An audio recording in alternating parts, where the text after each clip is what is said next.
You ever set your alarm for 5 a.m., swear to yourself this is the day you finally turn your life around, only to wake up, glance at your phone, and immediately convince yourself, actually, sleep is productive too? Yeah, same. Here's the wild thing though. It's not because you're lazy, it's not a lack of willpower, and it's definitely not because you didn't read enough rise and grind Instagram quotes. The truth is, most of us have been sold a completely unrealistic version of what waking up early should look like.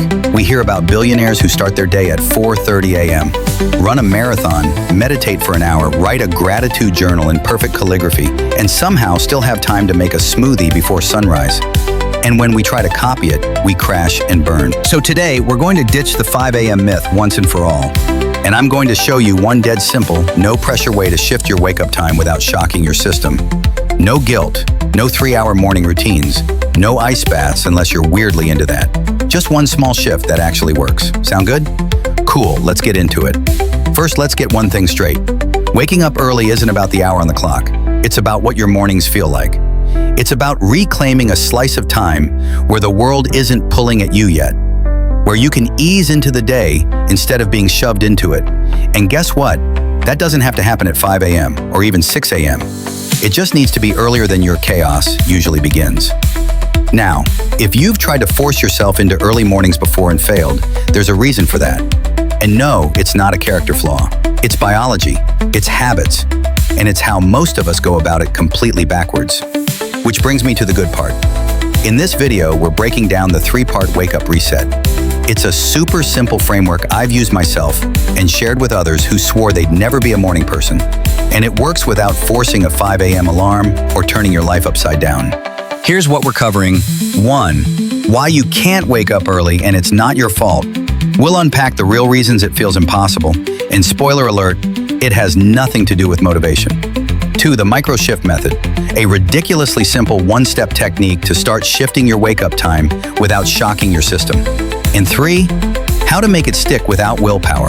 A subtle but powerful tweak that makes this habit feel effortless to maintain. And I'll even throw in a quick bonus at the end.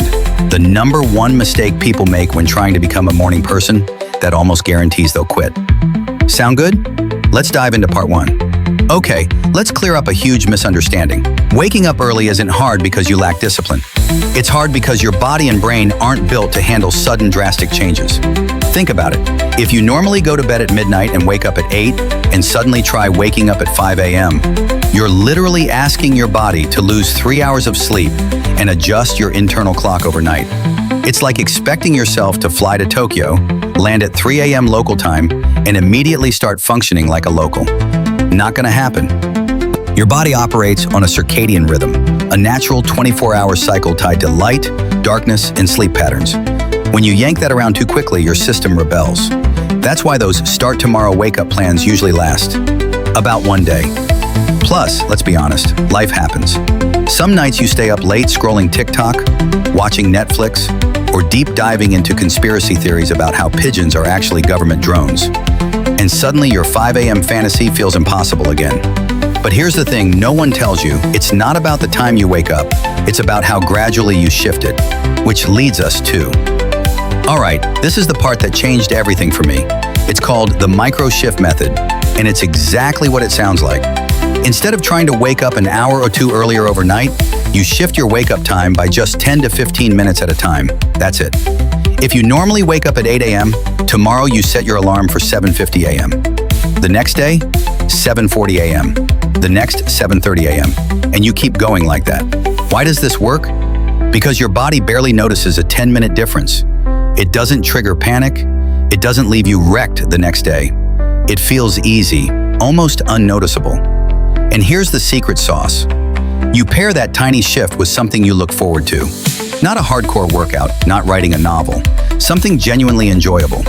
It could be listening to a podcast you love, sitting outside with a cup of coffee, watching a dumb YouTube video guilt-free, or dancing around your room to Beyoncé. No judgment. Whatever makes you smile.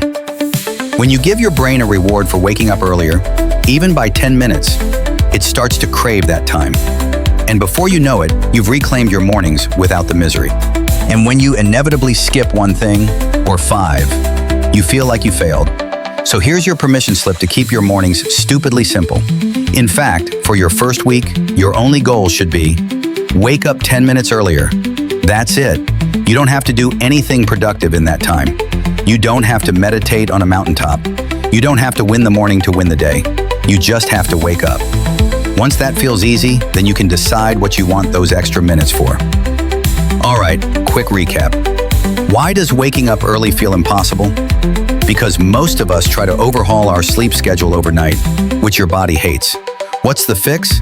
The micro-shift method. Move your wake-up time 10 minutes earlier every day or two, and pair it with something you love. How do you make it stick? Stay flexible. Aim for consistency, not perfection.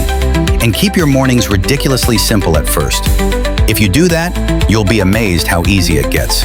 No 5 a.m. alarms required. No millionaire routines needed. Just you, reclaiming a little more of your life, one easy morning at a time. If this video helped you out, give it a like. It helps a ton with the YouTube algorithm. And let me know in the comments what's one thing you'd actually look forward to doing in those extra 10 minutes tomorrow. Drop it below. I want to hear your ideas. And hey, if you haven't already, hit that subscribe button because we've got more no BS, feel-good life fixes coming your way every week. Thanks for hanging out with me today. I'll see you, maybe a little earlier, next week.